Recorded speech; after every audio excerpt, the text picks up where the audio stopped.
Traveling the Vortex. Side Trip.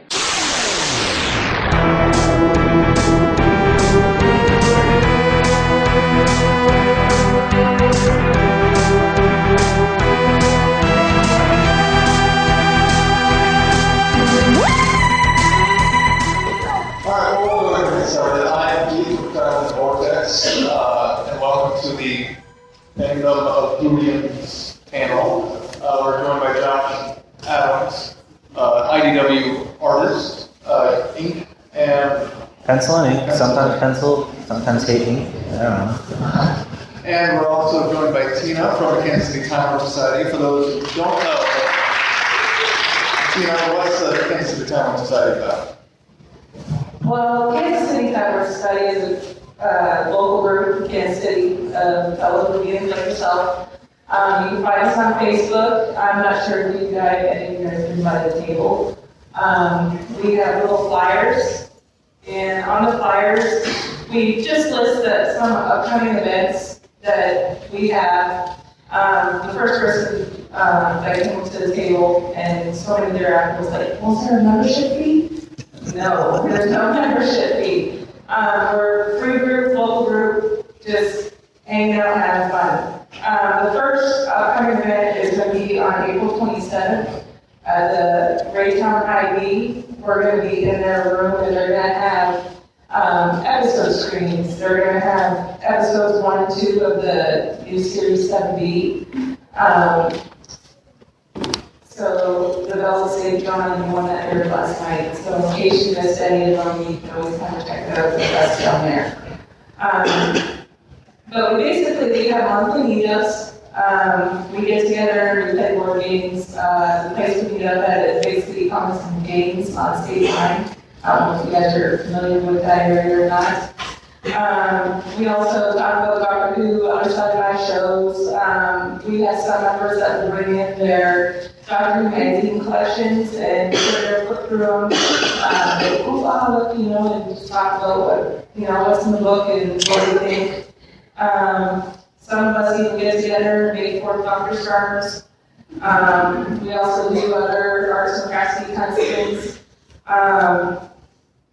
Just kind of talk Doctor Who, and we're non-profit, so everything's just all about us and what we like to do, and one thing with the Facebook group, if you guys go to search for it, just type in Kansas City Timer Society. You will have to request to join the group, but myself or Jessica will approve that request as soon as we get to it. So don't be surprised if we don't get to it until like late tonight or tomorrow, because this weekend has just been crazy. But so far we are up to over 350 members and counting. So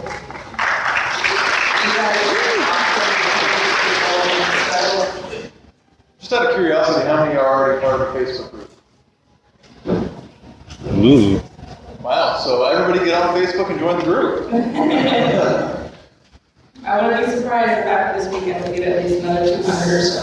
I believe it. Yeah, so if you guys haven't, their booth is by the TARDIS. Go over and pick up a flyer to remind yourself to go join the group.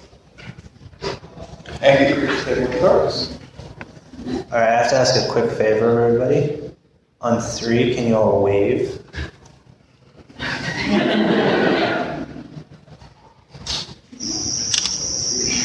Thank you, guys. You're all going to be on my Twitter in a few minutes.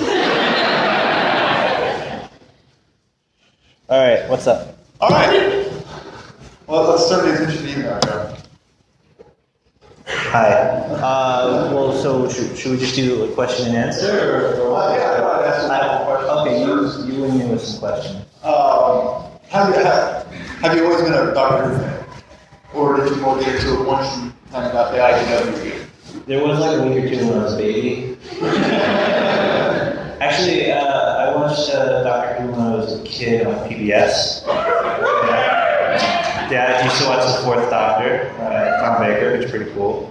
I didn't understand most of what was going on because I was pretty little, but it was, Cookie Man, Long Scarf, it was cool. And then PBS did the worst thing in the world, was right after Tom Baker regenerated, they jumped straight to Colin Baker.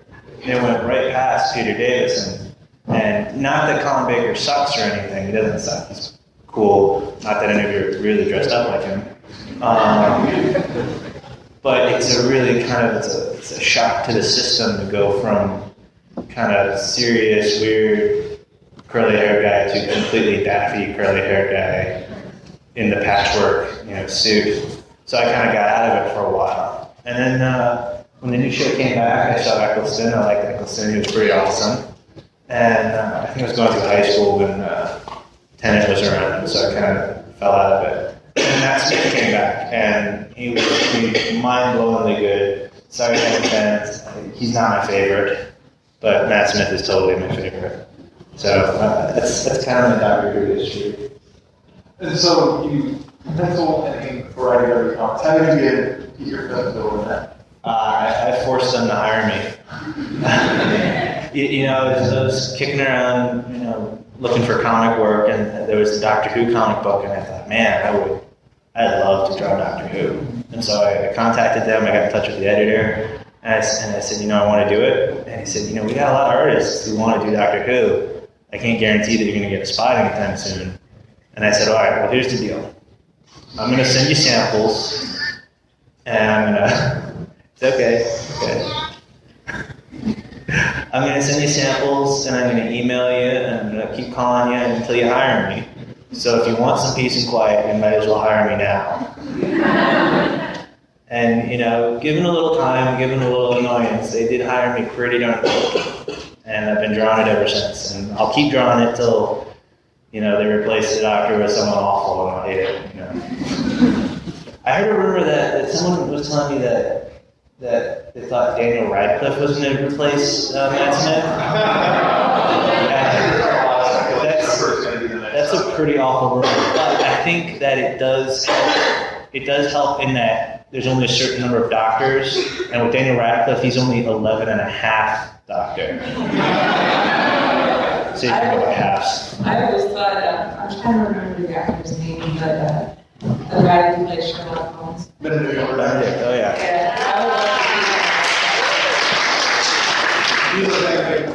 He is, but he's probably getting a bit too famous nowadays, right? Doing. Oh yeah, with Star Trek, and now he's going to do a Power Trek with Guillermo del Toro. Yeah, actually, Guillermo del Toro stopped on my table near Comic-Con and bought one of my Sherlock prints, and he was clearly Uzo Gaga over Benedict Cumberbatch, so it was written in the style of the working. Question? Comment, actually. I think Benedict Cumberbatch would be a better master. Yeah, he'd be a good I've master. heard that too, yeah. Am I the only one who's not a fan of The Last Master? No, yes. He was kind of odd. As far as like masters go, he didn't really fit in master.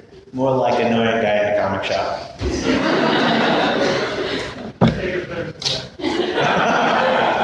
But really, you can play so broad. Yeah, exactly. There you go. So, how long have you been in the comic industry? Oh, well, my dad's a comic book artist. I don't know. There's not many comic fans here, right? Mostly Doctor Who fans. So yeah, my dad draws comic books too. His name's Neil Adams. It's kind of ridiculous. So I was kind of born into it. So it's always been around. What was something you wanted to do? Again, there was a week or two when I was a baby. But after a while, it kind of became that obvious choice. When you can draw really well and you don't like working, it's pretty obvious what you're going to do with yourself. How do you go about approach drawing a 11th Doctor Master? Well, Is there a certain approach you take?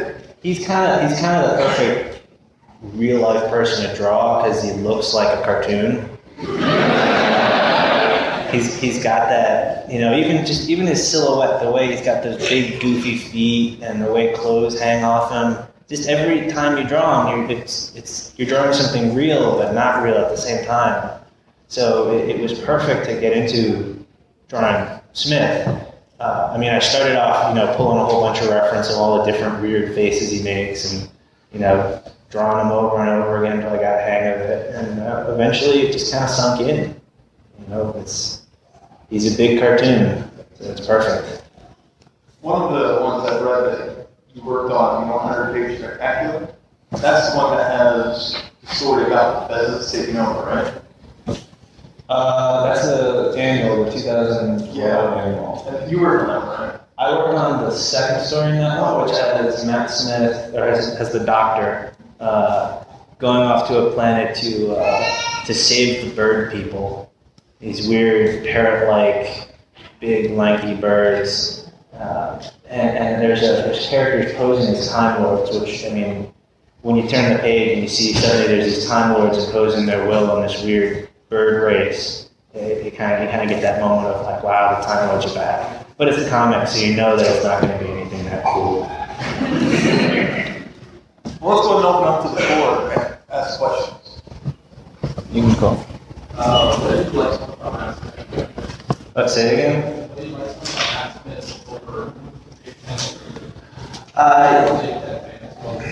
Well, no, it's not that I don't like David Tennant. I do like him. I think he's great. And in the list of 11, he's probably 4 or 5. Not a slight. There's 11 really good actors. But, I mean, for me, Smith, I kind of get the sense that, there's a 1,000-year-old person inside that body. There's this weird wisdom. And even though he's kind of odd and different and alien, which he pulls off, there's a sense of age. And I think that's pretty unique about Smith. Next. What's each of your guys' favorite campaign? Okay, going to me first. Well, I was introduced with Amy and Nora, so they will always hold a very special place in my heart. As far as classic, one of my favorites has to be Jo Grant's. I've enjoyed her and John Pertwee's chemistry together. Absolutely fantastic. If you haven't seen some of the Third Doctor Jo Grant stories, go find it. You will not be disappointed. It's every much as big the Doctor Who that we have today.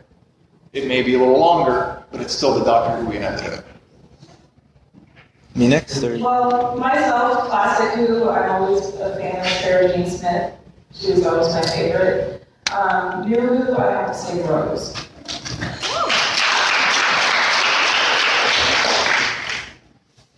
Are we talking like entire Doctor Who continuity?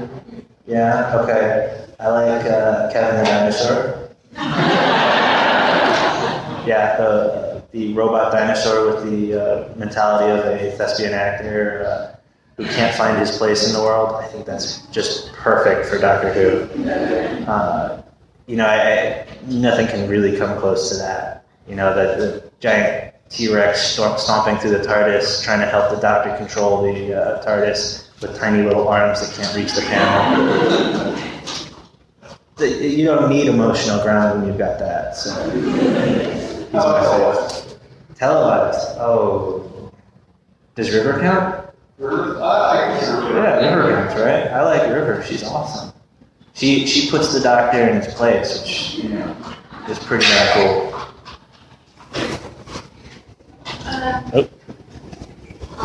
What is your favorite? Our favorite what? Episodes? You want to go first? The classic Who, one of my favorites is back at the first Doctor called The Young Fighters. If any of you guys haven't seen that, it's a really good episode. New Who, I have to say, my favorite episode always will be Blink.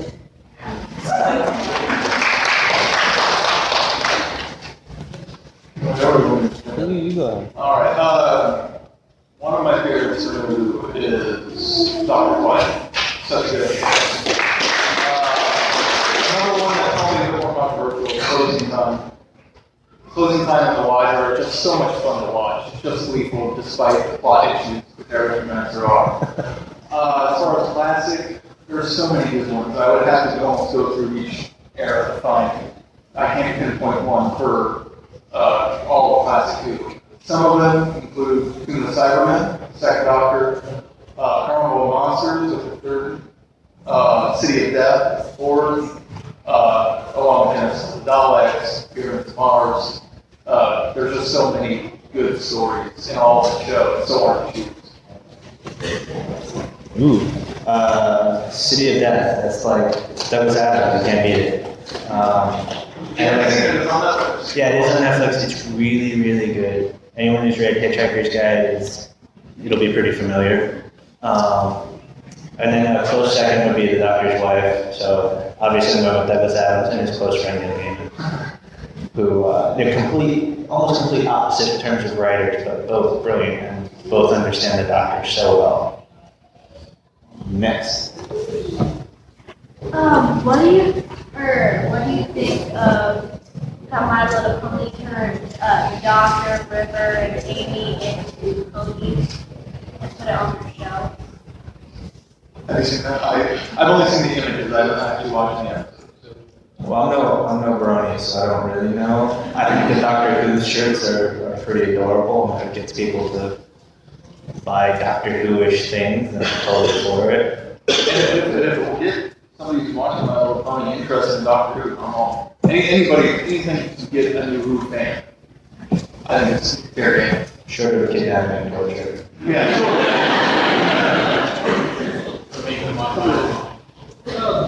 The good thing, it's interesting that I heard your opinions on this, because, this is just a short story, because watching the show and people I disagree with, like the review on The Master and such, like Pizza and Sex, which, when it's bad, it's still pretty darn good.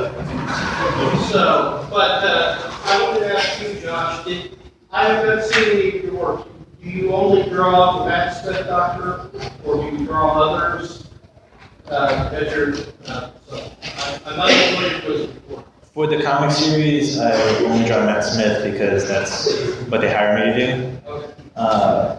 I would gladly draw any of them, because like I said, it's not that I don't like any of them. I just like certain ones so much, and then you have to have a second and third and fourth and fifth, and someone's got to be 11th.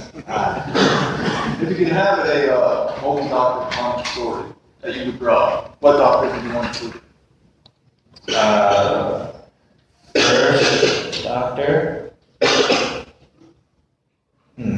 like the first. I really want to do a story of the First Doctor because he's sort of he's like my second. I think he's my second favorite Doctor. I think maybe First Doctor and Ninth Doctor.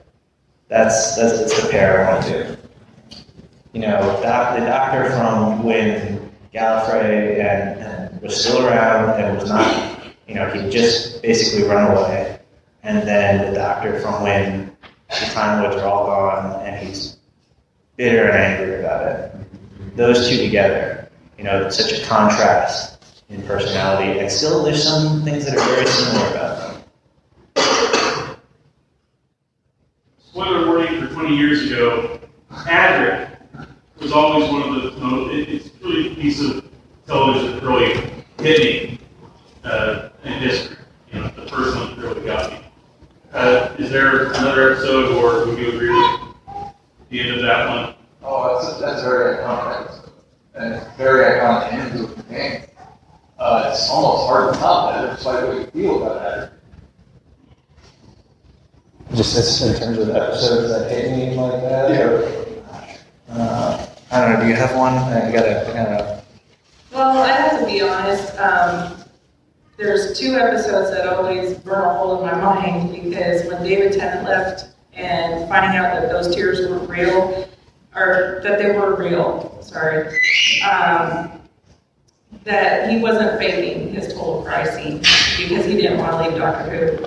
And I just bawled like a baby for ever after that. And every time that episode comes on, I'm like, I don't really want to watch this again. But same thing with Angels Take Manhattan. That's another one. Amy and Rory kind of didn't rub off on me until closer to the end where they were leaving. And as soon as that scene hit and how they left, I was just bawling like a baby again. And I'm just okay, I really can't watch David Tennant leaving or Amy and Rory leaving because I'll cry like a baby for a half hour. Another one that is really emotional was Tuesday when Rose gets trapped. That's tough to watch. Yeah, that's another tough one. I can't say this one was tough to watch, but there was sort of a level of shock for me watching it when the first time I saw Dalek from that series, from Russell T Davies' first season, that the parallels that were created between the Doctor and the last soul remaining Dalek were so profound, and the limits to which the Doctor was pushed to, that moment where the Dalek says to the Doctor that he would make a good Dalek. That was kind of a scary statement, and you sort of see it coming, and at the same time, you never want to hear anything like that. It's a very profound episode.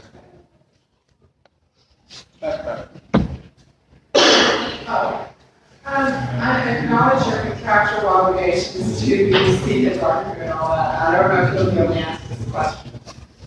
Because it feels to me a little bit like they're going it over and saying, tough, you're not English, you can't have it.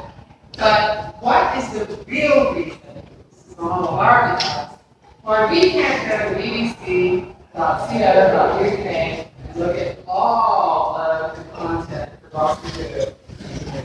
And then, because everybody knows you get messages, sorry, you can't have it, you're in America, you don't. So that's the deal, yeah.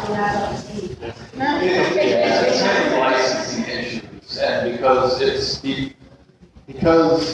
the way BBC works, it doesn't work like it does over here. It's like television licensing, and we can get anything from BBC Worldwide, which puts out the DVDs, puts out the merchandise and all that stuff, but because it's basically government-run television, they have to limit what's available to those outside of their subscribers. I'd love to think that the BBC really, really hated Americans, but they don't. There is licensing and legal issues, and I know some of the guys who work in licensing for BBC and BBC America, and sometimes I think they feel just as helpless as we do. We're trying to find the right solutions, but I think there's no easy answer to allow. When you provide that kind of content on a worldwide scale, you're giving the impression, even if it's not true, that you're cutting into other business through DVD sales and Blu-ray sales and Netflix and things like that. And while in actuality it may not happen, it may not be true, you can't quell the fear from other people who have to make money, or invest money in BBC. So you have to step very carefully in those situations. That's why I phrased the question. Yeah. Thank you. Yeah. Which one? What is your guys' favorite monster? Ooh, favorite monster? I have a tie between the Adipose and the Judoon, mainly because they're both really silly. Mine's a Spider-Man. Something terrifying about being converted as opposed to conservative. Personally, myself, Leading Angels.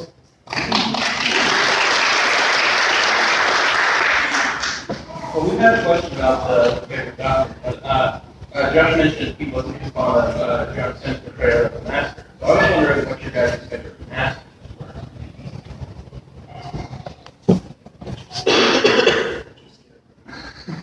I want to say Eric Roberts to get to. You know what? To be fair though, Eric Roberts, as far as visual transition, is actually kind of impressive. Visually, even though he doesn't need to look anything like him. Acting wise, he's Julia Roberts is great.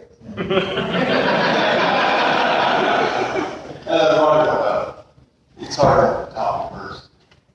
Well, my own favorite, Johnston was okay, but I'm more looking back to classic Who. I can never remember his name, but the fourth Doctor I always ran into. Ainsley or Corpseified? Jeffrey Beavers? No, it was. I would have to look it up. 'Cause I don't. Will we finally get a ginger doctor? I would love for them to cast a ginger actor and then have them colorize.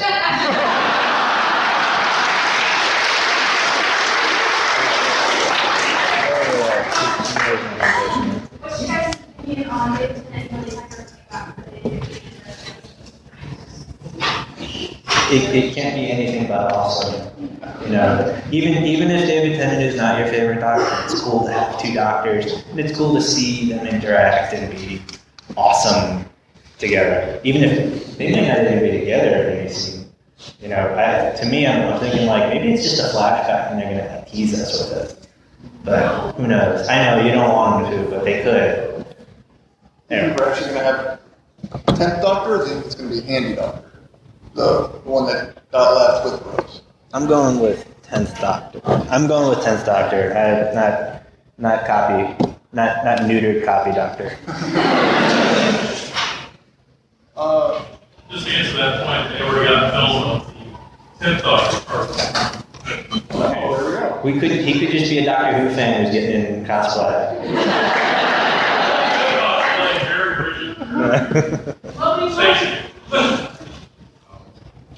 There are a lot of mixed questions about the new companion, and there are some people who are comparing her to Amy, and some people that are saying she's too perfect.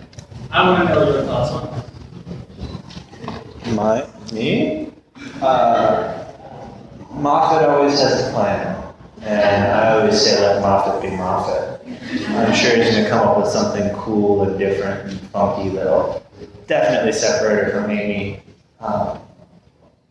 But you can't do the same thing twice unless you already did it twice, and then I made a liar for that statement.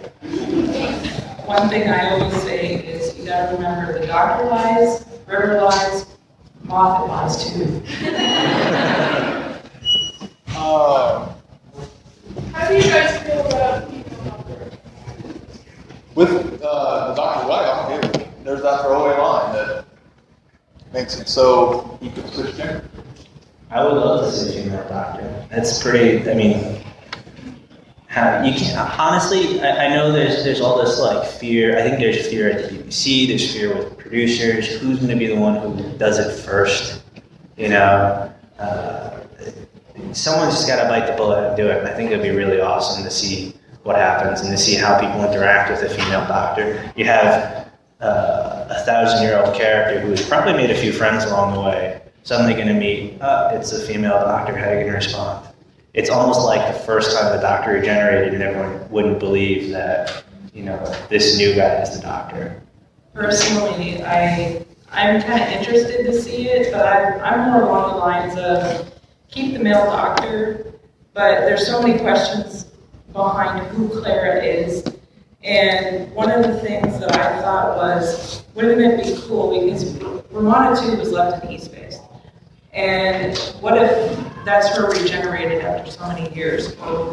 What if it's Susan? What if it's, you know, all these different questions? And it would be interesting to see one of those two, you know, even if it's not Clara, but in the future, seeing those two come back and be like, you know, hey, doctor, it's me, don't you remember? And then, you know, they reconnect and they kind of twist it into the story. It'd be kind of interesting. I think that would be really cool too. What you can do a cross-dressing Ian McKellen as doctor.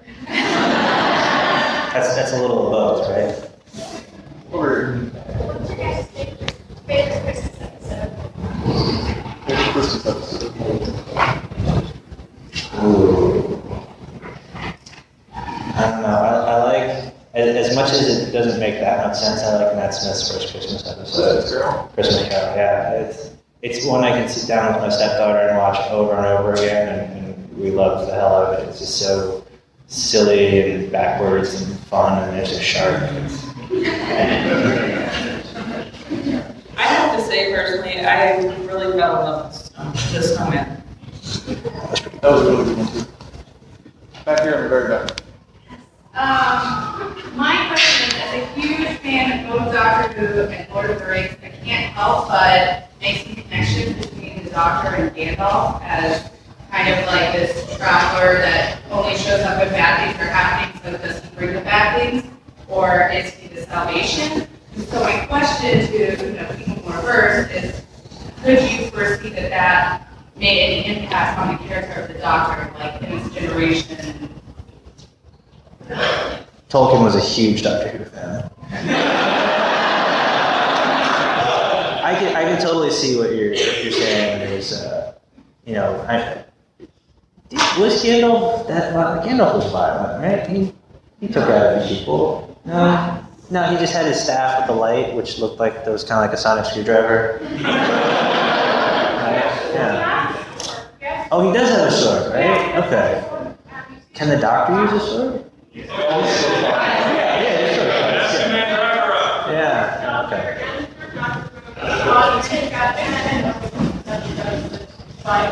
I'd love to see Ian McKellen be the Doctor. I feel like he's already built for that role. Well, they make No, I like him as a good guy, because you can expect him as a bad guy. I could totally see him as a good guy. You've already had him play a Nazi, he's already played Magneto, which is already a contrast, because Jewish Magneto, Nazi. Let him be an alien good guy who's not a wizard, but not Gandalf. And don't put him on a green screen anymore with a bunch of old people. Oh, I'll pick on somebody? Okay. Oh, you were there with the fez. Yeah, you. My favorite what? Companion? I think we already did this question. I can give a different answer though. My favorite companion is this time Donna. I like Donna mainly because every time she had an episode on, my fiance and my stepdaughter couldn't stop laughing because she's just so intense and so like in the Doctor's face, and it's like, no, this is not how we're doing it. I'm gonna set you straight, and he couldn't handle her at any point in time.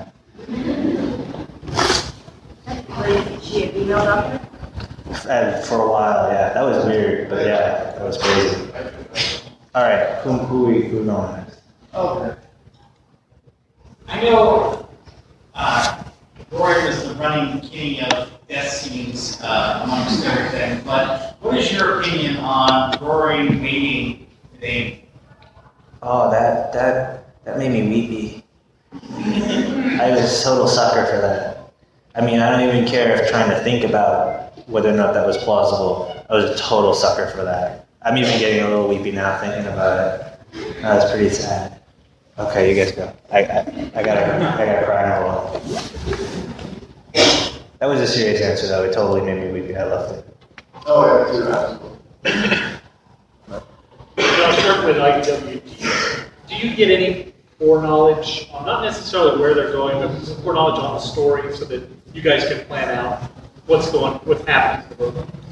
They kind of keep us at arm's distance from the stuff that's happening later. We usually write kind of within the previous seasons with the stuff. Like we still have Amy and Rory in our books, and he hasn't switched to his fancy new trench coat, and, this or that. But I mean, they do load us up with really cool stuff. Like we get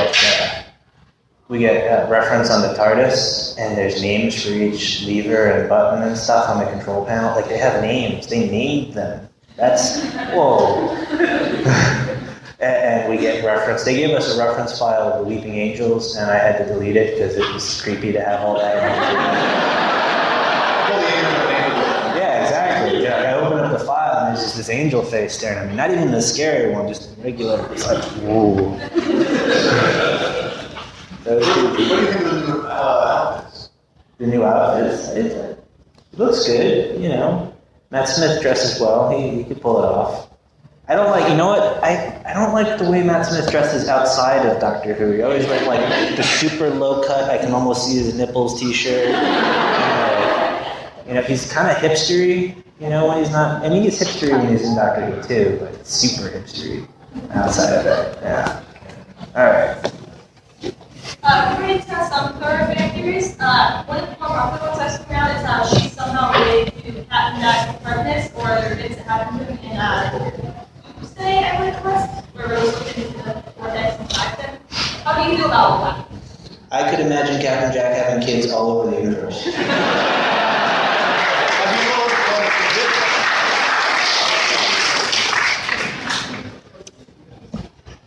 I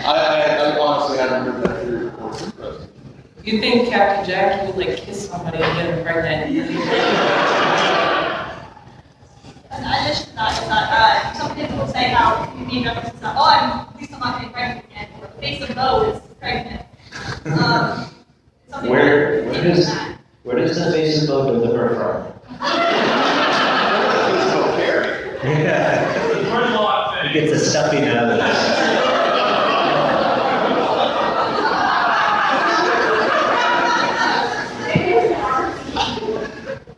Let's say it again, I don't want to think about it anymore. Okay, next question.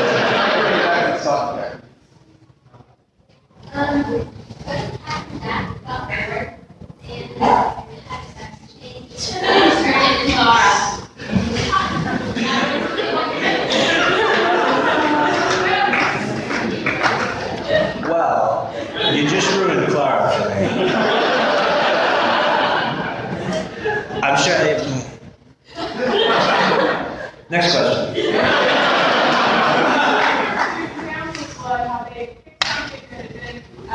Not necessarily what is it for the Cougars that's like qualifying that they would like to see brought forth? That's in the universe. That's like. Well, like there's the audiobooks, there's comic books, I mean, like I love culture, just like you love Kevin. I mean, I'm like, come on, it's a thing, we're two guys now. Yeah, exactly. Yeah. God, have they not brought anything in from the audiobooks or anything into the main series? I feel like they should have. They do. I mean, they keep it separate, but they don't push it down. There's so many things that they do in the comic books that would be great in the TV show. Like Kevin. Oh yeah. Yeah, like the oncoming storm is a direct reference to Sylvester McCoy's comic where he's interrogated by the dogs, and they call him the Call Rocks God Tree, which their translation is the oncoming storm. See, and I imagine that's done mostly out of fandom appreciation by the producers and writers, more than someone saying this needs to be in here for this reason and vice versa. Well, no, writers of the comic book actually. Yeah, you get a number of those names, which is pretty cool. I'd love to write Doctor Who comic books until they get upgraded to the TV show. Be like, promotion, you're on the TV show now. I don't think that doesn't work that way, but we can always dream. God, specific stories though. I want Kevin in Doctor Who. They've done dinosaurs now. We did robot dinosaurs on the spaceship, and then they did dinosaurs on the spaceship. I think that was re-inspired. The writer Tony Lee, the writer of the story. Every time I say that, he stops me and corrects me. It's like I'm sure that was their idea and their idea alone. Don't piss off ABC. I think we need to see the storyline come back where she's president of Gallifrey, like she is in the audios. I think that'd be really neat to see. Is it just me, or do you feel the end of Matt Smith coming nearer and nearer to difference? Well, just a statement of logic, that is true. I think I close my eyes and look my ears. Blah, blah, blah. Yeah, I think he's going to be around longer than we think. I think everyone's assuming that he's coming to an end, maybe around the 50th, or maybe around the end of that particular season, if that's the same thing for us, if I'm wrong. I think he's got a little more in him than we think. And I think just because everyone thinks he's coming to an end, they might even just keep him on longer just to make us wrong. Yeah, I know it's been going around that he's leaving at Christmas, and then some people are like, oh no, he signed on until 2015, so, I mean, we can't believe anything until after Christmas. Next question. Oh. So we're back to that. What would be, I guess, a new perfect villain for you? Oh. I like your hat. I also like your messenger bag with the car buckle. I've always wanted to get one of those, and I never see them in stores. Perfect villain. I'm stalling, by the way. I still like it, but I'm stalling. Perfect villain. a really good tailor who always criticizes what the doctor wears.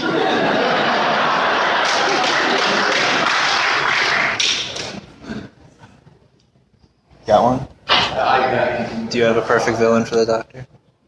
Apparently, the new villain that's at the end of the season is apparently a really great new villain. So I'm looking forward to seeing that. I picked that one. Personally, I can't really think of one. I mean, if I had time to actually sit and think about it, I could probably like think of something off the top of my head and like put it to paper, but I don't really. Well, would it be more,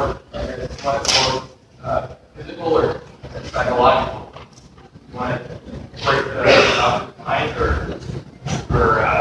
have it work that everyone knows?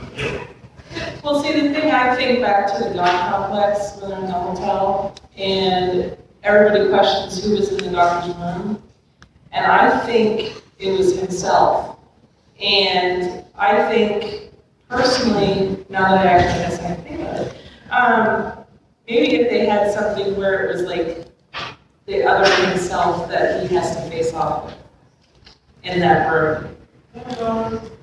I want them to take old footage of the master and put it into the new episodes and call him the remaster.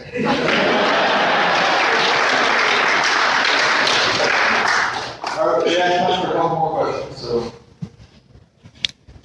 I was just wondering if any of the outside of TV has ever used the doctor's daughter that he was cloned. I've never seen her again. After reading that or seeing that. I think for the purpose of possible future use, she's off limits in the comics and audio. They like to just keep things, if it's left alone almost ominously, we tend to stay away from it because we figure, whatever they do in the TV show is going to mean a lot more to the mythos than what we can do in the comic books. Even if she never comes back, we don't even want to screw with it. Yeah, that's one thing I kind of noticed, like, Clara, the similarities with her ship, the interior was the same as Jenny's. It's like, what if, I don't know. I mean, I think she might be out there exploring the universe like she wanted to. I mean, she's probably exploring different planets and getting to know what kind of life is out there. And until they bring her back, if they decide to bring her back, I think they're just making us think that she's out there exploring.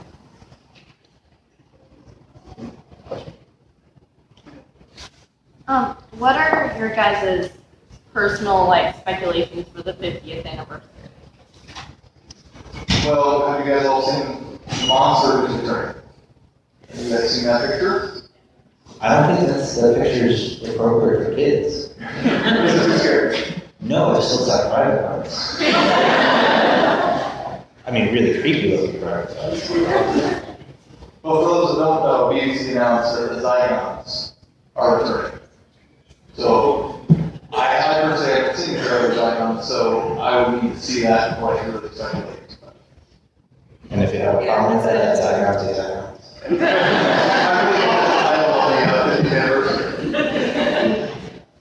It was a pretty interesting picture.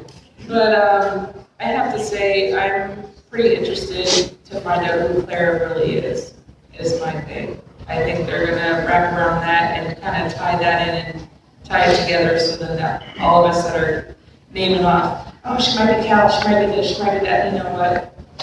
We're going to finally know the answer, hopefully by the 50th. Yeah, I don't have any real predictions. Oh, I predict that David Tennant will be in it. You there with the utility belt? It's a comic-related question, mainly. I can answer that. If you could place Doctor Who in any other comics, like the two big ones, DC and Marvel, where would you see him? Because I always kind of got this image of, him popping into the Tony Starks and just stunning you to Iron Man or right off of him. I'd put him in the DC universe so he could, smack around a few writers and tell them to stop making the books so disgusting and unkid friendly. Because I've been reading those DC books and it's just there's decapitation, people getting their faces cut off, and other suggestive things that are, you can have violence, you can have adventure, you can have a good story, just like Doctor Who proves, and you can still make it worth, being something that an adult or a kid can enjoy. So let's send the Doctor into the DC universe and clean some stuff up.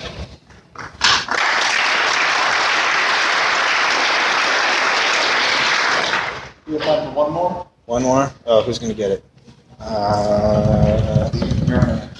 You and the Incredible shirt. It's not an Incredible shirt, but whatever. Recently we saw the Rowan Atkinson parody online. Awesome. And I was always thought it would be easy to have him as one of the lighthearted villain episodes. Everyone thought he was the fun one here to give something fun. How would you work Rowan Atkinson in either comic strip or the show itself? I would totally have Ron Atkinson do, maybe more like a Blackadder kind of character, that serious but completely oafish, villain that you want to love. What kind of power would we be? Oh, I think he should be the new master. Yeah. Something, I don't know. I want to see him. I just want to see him on TV doing stuff.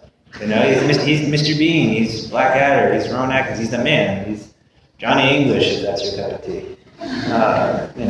Just make him do stuff. Okay. I don't want to write it. I'm a fan. I don't have to, be tasked with making something for him to do, because I just want to watch him do stuff. Same with Doctor sometimes. You just want to be a fan once in a while. Just enjoy it. How are we doing on time? Are we almost over? Okay, so one more question. Who do we have? Who hasn't asked a question before? Okay, you haven't asked a question before. This episode said, Dr. Who bounced into space and came back, or didn't bounce into space, I guess. Is the BBC doing anything, have you guys heard, with the lost episodes of Dr. Who? And I also want to know, what did they bounce off of and come back? I'm not sure about the bouncing back, but I know they're always in search of the lost episodes. Well, the ones that went in, that they got coming back from space. So they heard about that? I've not heard about that. It would take the BBC to launch something into space that they shouldn't have. We need I don't know if they're partial or if they're Is that a rogue? You threw that on a rogue side? no. Oh, okay. It turned out to be a hoax. Huh? It turned out to be a hoax. Oh. It was a terrible hoax, but it was a hoax. Terrible. But the good news is some of the lost episodes are now being animated. Like the Ice Warriors is coming out later this year in Planet, where they have the audio and they're animating. So we're still getting those episodes. Will you get them in the US? Yes, they're going to be released in the US. That's awesome. Yeah, I've seen some of the second Doctor episodes that have been reanimated, and the soundbite survived, but the picture didn't. So I've watched some of those already. It's pretty good. The Invasion is one of them. And recently they just released the first Doctor story in Air, all set in the French Revolution. That two of those stories are in there. So. Awesome. All right, let's squeeze you way in the back underneath. Oh. Can you say that again? Just give me a nice loud. What's your favorite thing that you only find in Doctor Who? Favorite thing that I only find in Doctor Who? Goodness. What other hero wears the best? Yeah, that's pretty cool. I love the bow tie. I love being able to enjoy, it's something I can do with my family. Is watch Doctor Who. And that's so rare these days. My stepdaughter will watch Evil Dead, and she's only 9. So we could watch a lot of stuff, but at least with Doctor Who, I don't wonder if I gotta cover her eyes. It's perfectly fine for us to watch, and she asks me to watch it all the time. So I can't tell you how many times we've seen, the Weeping Angels. She's like, I want to see the Weeping Angels episode. I'd be like, I'm scared. take the shower curtain down. I like the fourth doctor's one, honestly. I mean, it took me 3 months to make mine. I'm still not done, I still have mine. I do really love the sonic screwdrivers that they've come up with through the years. I'm in the process of collecting all of them, so. I have to say my favorite sonic so far, classic, of course, was 4, and then 10 with the new series, so I'm really liking Matt Smith's more. I like how it pops and does its thing, so. I do it. One more? Or one more. One more question. One last question. Okay. Yes, you with the glasses there. Zigzags.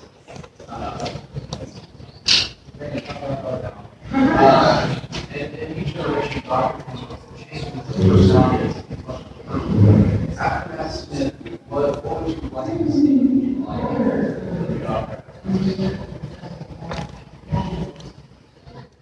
Gosh, I don't know. Can you repeat the question for those? For those out here, what do you want to see next in the next doctor? Personality. Personality you want to see. Gosh, well, I mean, as we go through, I mean, with each regeneration in the current series, we've seen an evolution in character based on, like, Christopher Eccleston has been this, dark, upset about the Time War, trying to be better, trying to get over things, and towards the end of his season, he does. With Tennant, he's got this sort of vengeful side to him that he's trying to keep in check. And with Smith, he's become this a lot more free and a lot more accepting of his past. So you have to ask yourself, what happens to change his personality? And obviously, in death, you go through a certain change. Not that humans go through, because they just die. But with him, what's the cause of his death? What happens that causes him to no longer die? You have to think of it from that point of view. I can't guess and I can't say what I want, because I never want Matt Smith to not be the doctor at this point. It's like, whenever you have a new doctor, you come on and keep going. So we'll see. And I think I'll be excited to see it at the same time I'll be sad to see Matt Smith go. I've seen some episodes where the doctor, after he regenerates, like, for example, when 4 becomes 5, I mean, you see him kind of kick back and all of a sudden start acting like the 4th doctor, and then he starts acting like the 5th. And I was thinking it would be kind of interesting, it might sound weird to some people, but to see that as, like, if the 12th doctor comes in and then he kind of like reframes back to being the 1st doctor, and then because I know the 5th doctor kind of did that where he converted back and he kind of acted like the 3rd doctor, and then he kind of just kept doing it. And then I was like, you know what, it'd be kind of interesting to see the 12th doctor do the same, but every so often turn into the other doctors along the way. I would like to see maybe somebody older than him play the doctor and harken back more to the 1st doctor time, but draw on the fact that he's now 1,000+ years old and really feel that age in the second to last generation he has. I mean, he's got one more after this. Let's see him kind of tired and kind of grumpy. See how kind of interview gets in there. Maybe as a baby. It'd be really awkward for a season. He wouldn't really get much done. But his companion would be doing a lot. And he'd really need them. I would like to see kind of a spin-off of, like, when the doctor was younger, when they were looking in the Vortex and stuff like that, kind of even if it's just a 1 episode, kind of how he reacted looking into the Vortex. Pre-PhD. Yeah.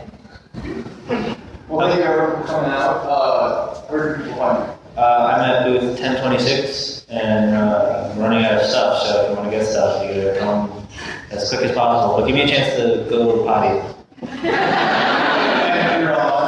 Yes, my website is whatwouldjoshdo.com. You can follow me on Twitter at Josh Adams, and I've got a Facebook page and a Tumblr page and an Instagram, but I have no idea what they are, and I'm never going to use them. So.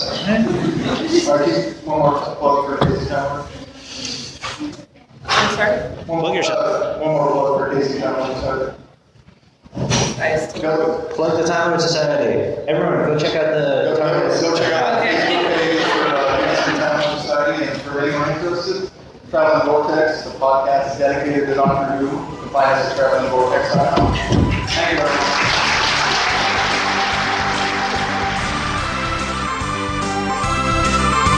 You have been listening to Traveling the Vortex. Doctor Who and all of its associated programs are owned and trademarked by the BBC. No infringement is intended or implied.